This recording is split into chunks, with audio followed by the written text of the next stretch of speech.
The second part of the remarkable rocket. Of course, I knew I was discussing some interesting subject when I was so rudely interrupted.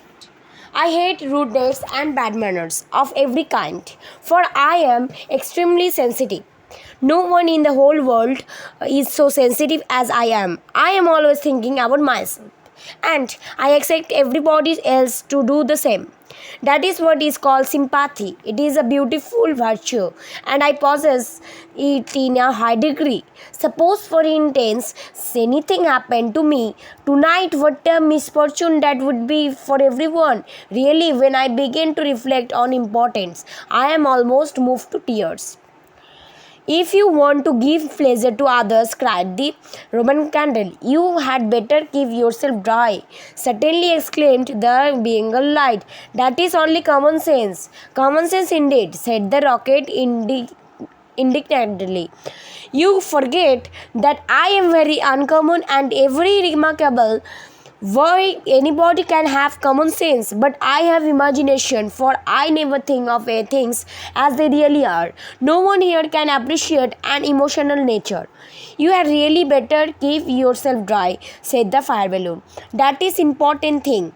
Very important for you. I have no doubt, answered the rocket. But I shall weep if I choose, and he actually burst into real tears, which flowed down his cheek like raindrops.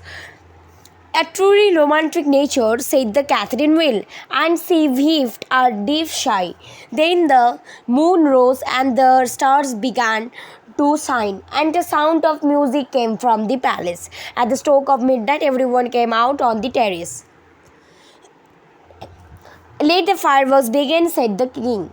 It was certainly a magnificent display, which, when the Catherine Will, as he spun, boom, boom, went the Roman candle. The squibs danced all over the place, and the Bengal lights made everything look beautiful scarlet. Goodbye, cried the fire balloon as he shot away, dropping tiny blue sparks.